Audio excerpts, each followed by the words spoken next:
Tika comment libre na ba Congolais. Soka oya na tembe kokuta pe na tembe. Silence na biso nyolo ba te to ba perete.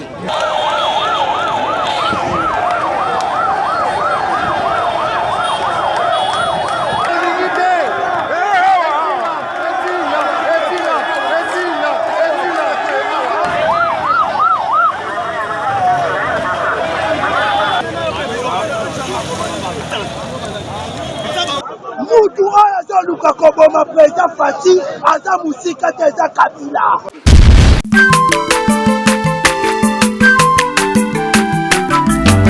Aza mwana moto te po akosangai abongwa ni pete po awangata Nzambe ya le Nazarien, le Nazarien, le Nazarien, le Nazarien.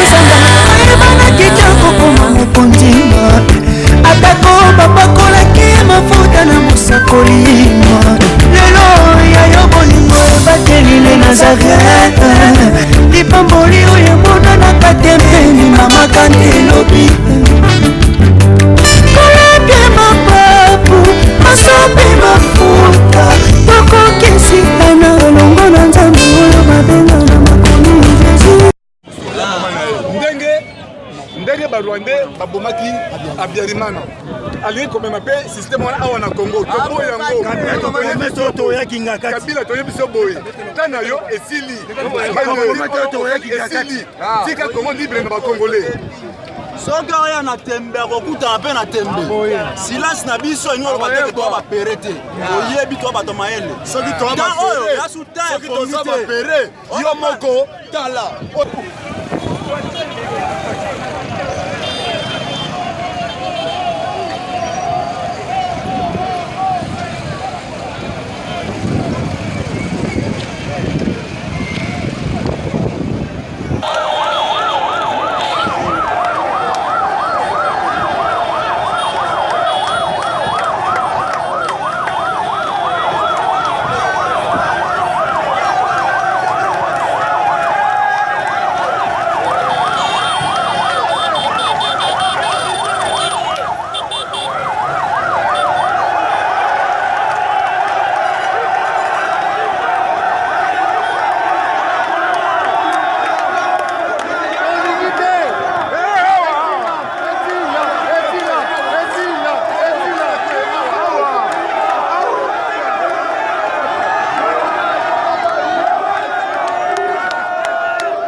Naolia bakiti na ba mesa. Atanya ukondoko. Namona yo. Nachayo na mwamba. La minito na kata bena katikata saga fufu. Oui. Allô, est-ce que tu bonjour. Boni. Et l'autre côté, et puis qu'il y a mon bureau à travailler tes micros. Donc dès que tu as un galère na niveau 0. Tout ça la boy. Moi il n'a pas un bon vraiment mingité. Mais nazo chez la bino moi mon kio naza nango na agence moko boye Nazareta. Sarita qui dit sérieux. Oh. Maman, comment est bon donc yo pesa au fouti mbongo kuna partir à poto biso to ya to jibilo. Na bengi ya Scotty. Agence moi ifongami comme na Nazareta. Na kufie. Agence lisusu. Ndeke sansu mulongo kuna. Pour cela susu. Kuna eza mamba mulongo te. Yesi afuti mbongo kuna partir à poto biso tozoke ko récupérer biloko oli. Ah tika boyeko. Yiso mona makama bongo na monte. Bat papa si mbongo kuna biloko récupérer biloko oli na agence. Ezalaka. Mais yango ibandi. Maman. Leki nanga yebisi ngai mena Ndimi te. Na lingi na mona ki mona mbeso. Poli kamba boye. Na monte na ne salamate. Mama yebisa ngai. Ba pesi mbongo kuna biso to récupérer biloko kolia awa. Ya solo boutique Nazareta ezali boutique où ezali ya distribution ya ba produits alimentaires. Ah! Na sali poto sunga bandeko oyo même ba oyo bazana na peu de ressources comme na ko ete bandeko no bazana niveau Kinshasa même avec un petit rien. Donc à partir à $10, $15. Donc si on a un bon côté, nous devons nous apporter au sungayo, à aux yeux de l'olia. Eh maman Nazareta nzamba pambola ya bakise mikole belé awa na sena mokili. Et bon awa tuzawa poto yeba adresse awa. La boutique Nazareta est ici à Obungate, toza sur avenue Monkoto numéro 1, direction Elengesa. Face à face na église catholique Saint-Vincent. Ah, direction Elengesa, Monkoto numéro 1, à face de l'église catholique Saint-Vincent. Ah, Saint-Vincent d'école. Bon numéro de téléphone, vous avez monté déjà vous avez nango, vous avez 3 numéros pour Paris, vous avez un numéro pour la Suisse, vous avez un numéro pour la Suède. Ah! Non, non, non, non, non, non. Nazareta. Nous allons la Congo Sili. Julia, ngana kangisa kia fufu. Ya modé, yo bandika na fufu. Oui, pour la Nazareta, dans un système en bimbi, na mbongo shingo. Bon, ok. Vous allez Silio. Sarita qui dit sérieux.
ya molili na moi ekokobalana te yango oyo bato bazaki biso lokola toza batalamuka ntongo tobande koloba makambo eza na nzela mutu oyo azoluka koboma président fati aza mosika te eza kabila mutu asali biloko oyo président fati abengisi kagame na kabila na discours abande kosala na inauguration kabila ayaki te deuxième épreuve ministre na ye oyo défense oyo akendaki te mpo na nini ambami yebaki eza clompo je moko ya bato ya fcc baavion nazoloba bango très bien bayibi avion babomi na chauffeur ya président fati ozo comprendre sikoyo biso bacombattant tellement tozali awa oyebi ke kabila aluka kosomba bakadre mosusu ya parti na biso oyo bakoma leo kokumisa kabila moto malamu lelo oyo tala makambo kabila moto malamu azosala yokansi nani akoki kosala eloko oyo nasala me miso naloba no boye yambo emwambako ya tete ya sena aya pamba te eza.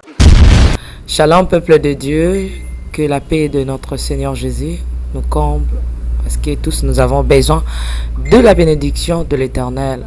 C'est la sœur Tiffany Mokoa, la princesse de l'Éternel, la présidente du Parlement céleste, députée Kwanabanda Kunabino. En tout cas, la Bible nous dit, vous connaîtrez la vérité et la vérité vous affranchira. Nouvelle Ezakaka, tu peux communiquer, information, c'est que les Nazaréens ont un souci mouké. Vraiment souci mon côté technique. Voilà pourquoi nous vous supplions, nous vous demandons s'il vous plaît d'ailleurs que vous accepterez biso na banda kuna bino ka lolenge tozali.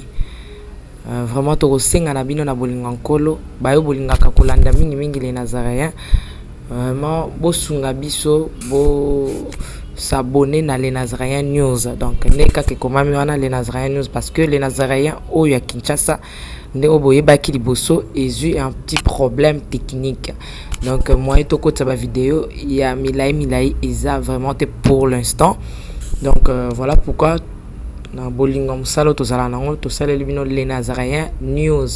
Dans les Nazaréens news ndé ya bino les Nazaréens news les zaka les Nazaréens donc ndakwa les Nazaréens famille les Nazaréens toujours mais news au betka les Nazaréens news ndenge ba komya wana au cliquer na place ba komi s'abonner au s'abonner massivement donc il faut s'abonner au epipe moninga s'abonner au epipe de quoi s'abonner donc vous s'abonner massivement s'il vous plaît bible ngakolo bible ngala certifié bible ngala princesse de l'Éternel bo sala on pona bolinga nzambe. Je vous aime beaucoup de l'amour de Christ. Donc je disais tantôt que les Nazaréens ont un petit problème technique. Voilà pourquoi nous vous supplions de s'abonner sur les Nazaréens news. Ces derniers temps nous utilisons beaucoup plus les Nazaréens news parce que les Nazaréens Kinshasa a un petit souci, un petit problème technique. Que le Seigneur nous bénisse, que le Seigneur vous bénisse parce que tous nous avons besoin de la bénédiction de l'Éternel car la Bible nous dit c'est la bénédiction de l'Éternel qui enrichit ne fait suivre d'aucun chagrin. Au moins quand émission au tali yo attaque au tali donc tozo suka kana ba minute choba 1 minute 2 minutes 3 minutes parce que moi to ke mula ezate donc ba témoignage au lanjo table sainte au landie mission ka ucho landa oyo attaque oyo landi ya muke oyo donc cliquez lien oyo na sewana après titrage kazo elandaka wana donc soko moni titrage na sewana au mona lien alors cliquez lien wana et vous mettez directement dans les Nazaréens news donc cliquez kaka donc au tali attaque au mona titrage ezawana parce qu'on a si à titrage wana au mona lien final lien wana et vous mettez dans les Nazaréens news. Quant à moi je suis rempli, je suis comblé de joie pour beaucoup s'abonner et belé ciao.